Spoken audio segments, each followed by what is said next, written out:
Bonjour, c'est Romain Amalric, ancien joueur amateur de football, aujourd'hui journaliste à Radio France et Canal+. Retrouvez-moi sur footpy.fr.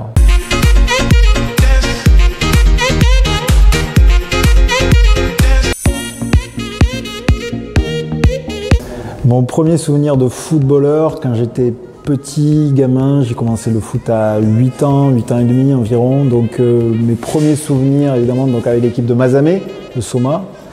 Et les meilleurs souvenirs, les plus beaux quand on est gamin, c'est les petits tournois les petits ou les grands d'ailleurs, les tournois de foot qu'on fait dans les villes environnantes ou parfois un peu plus loin. Moi je me souviens d'un tournoi à Carcassonne par exemple, c'était un des mes premiers tournois.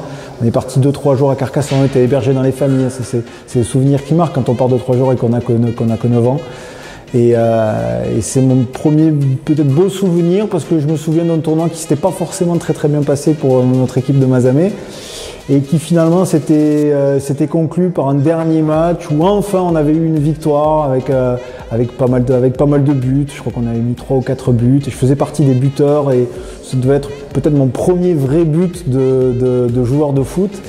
Et je me souviens de la joie de mes copains à ce moment-là. On s'était tous regroupés. Il y avait vraiment une joie comme un footballeur professionnel. Hein. À l'époque, on s'identifiait évidemment. Voilà, la joie du buteur qui marque, je crois, le premier but à ce moment-là et qui allait offrir finalement peut-être la victoire à Mazamet. Premier vraie émotion de footballeur finalement.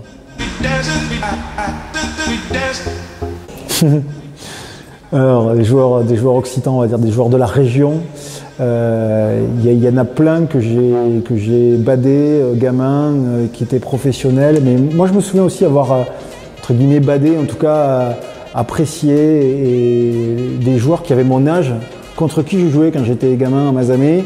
Des joueurs qui étaient... alors ça va leur faire plaisir si je les cite, mais je pense à Pierre Laguerre qui était le 10 de Castres, je pense à Stéphane Morel qui était le 10 d'Albi, je pense à Damien Rascle qui était le gardien de Toulouse. Et quand on était gamin et qu'on jouait contre ces mecs-là, on a l'impression qu'ils étaient déjà 2 fois plus grands que les autres, ils étaient 2 fois meilleurs, ils avaient plus de technique, c'était de toute façon pour nous des futurs professionnels. Et donc on était impressionnés de jouer avec eux. Et donc moi je les badais un peu. Et après, avec le temps, finalement, j'étais assez fier de jouer avec eux. Parce que j'ai joué avec Pierre en sélection, avec Stéphane Morel en sélection du Tarn et en sélection régionale. Sélection régionale Midi-Pyrénées dans laquelle j'ai retrouvé par exemple Damien Rascle qui était le gardien du TEF, il était grand, il avait les cheveux longs, on a l'impression que c'était déjà un papa. Et après j'ai joué au TEF avec lui. Et il y a d'autres joueurs comme ça que j'apprécie beaucoup, ils avaient mon âge, mais on les bade un peu parce qu'on sait très bien qu'ils sont meilleurs que nous, ils ont un truc en plus.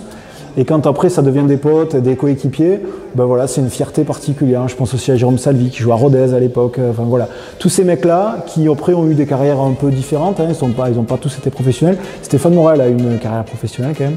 Tous ces mecs-là, voilà, c'est des joueurs occitans que j'ai beaucoup aimés.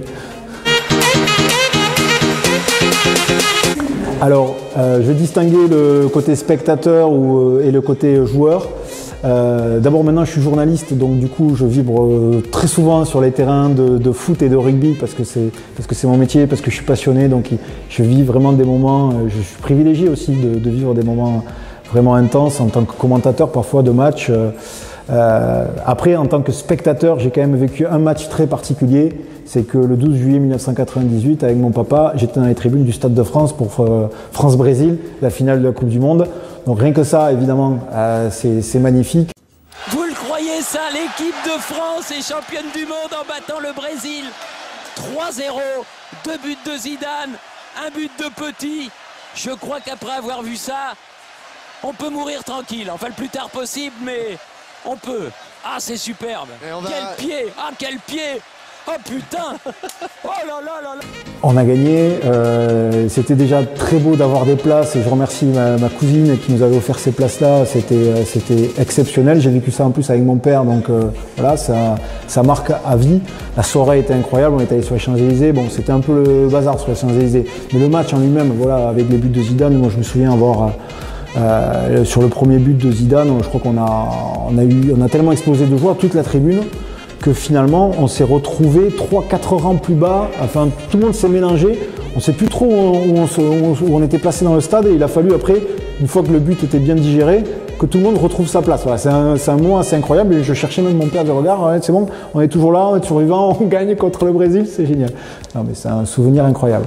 Après en tant que joueur, j'ai eu évidemment des très bons souvenirs parce que gamin, j'ai vécu une saison incroyable. C'est une mémoire sportive incroyable. C'est lorsque je pars du TEF, que je reviens jouer avec mes potes à Mazamet, en moins de 15.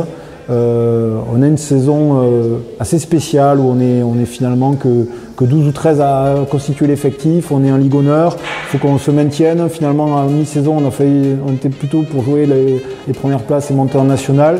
Et en fin de saison, il faut finalement être au moins dans les 5 premiers pour pas descendre parce qu'il y avait une fusion de poules. Et cette saison, en fait, on l'a faite au mental, quoi. Voilà, on a été meilleur sur les autres, sur le physique, parfois sur des buts à la dernière minute. Donc, ça marque, en fait. C'est vraiment des émotions particulières. Et je me souviens de matchs, notamment à Aunay-le-Château, où on gagne à 10 contre 11, alors qu'on était mené 1-0. On gagne finalement 2-1 avec 2 buts dans la lucarne, le mien en dernier dans les dernières minutes. Et voilà, ça fait des joies incommensurables. Et je mettrai aussi, évidemment, dans les moments particuliers, le fait de gagner la Coupe du Midi avec Mazamet en senior en 2002. Voilà, c'était encore contre Aunay-le-Château, c'est comme quoi. Nous étions une équipe de DH1, on joue contre une équipe de DH qui était invaincue de toute la saison et en finale on leur met 4 buts. Et là, alors évidemment déjà ça fait un titre, donc ça fait un super souvenir. Et en plus de ça, la soirée a été mémorable. Je l'espère grandement. Je peux pas, évidemment personne ne peut le promettre parce que la fin de saison va être compliquée. Il reste encore 8 matchs au moment où on se parle et pas forcément des matchs simples, même si on a l'impression d'avoir joué contre tous les plus gros. On va jouer aussi contre des équipes qui vont défendre chèrement leur peau pour pas descendre parfois ou parce qu'ils sont en roue libre, justement vont peut-être être un peu plus libérés. C'est pas forcément plus simple pour le TFC, surtout qu'en ce moment le TF a des petits problèmes à l'extérieur pour marquer des buts. Donc moi je le souhaite grandement parce que Toulouse est la 4e ville de France, on a besoin d'une équipe en Ligue 1, on a besoin aussi pour faire rayonner le football dans la région d'avoir une équipe dans l'élite et qui marche, pas qui galère. Et pour que les gamins qui sont dans les clubs aujourd'hui dans la région, ils portent des maillots violets et pas forcément les maillots de Marseille ou du PSG, quoi. Voilà. Ou Arsenal ou Bayern. Voilà. Moi quand j'étais gamin, Tarnais, on était quand même fans du TFC. Voilà. Ce serait bien que les gamins aujourd'hui de la région, ex-région Midi-Pyrénées, ils soient aussi fans du TFC parce que c'est une équipe qui les fait vibrer. Voilà. C'est peut-être pas encore le cas. J'ai toujours connu Footpi parce que je connaissais déjà Foot 31, parce que je sais qui sont les gens qui sont à la genèse du projet et que quand j'étais joueur, j'étais consommateur des articles et des sujets qu'il y avait sur ce style de site. Et puis je suis journaliste, donc je suis un peu obligé de me renseigner, d'aller cliquer un peu partout pour savoir ce qui se passe. Donc automatiquement, Footpi, ça fait partie des sites que je consulte pour me renseigner sur ce qui se passe dans mon environnement aussi professionnel. Et voilà, ça me fait des idées de sujets ensuite sur les différents médias pour lesquels je travaille.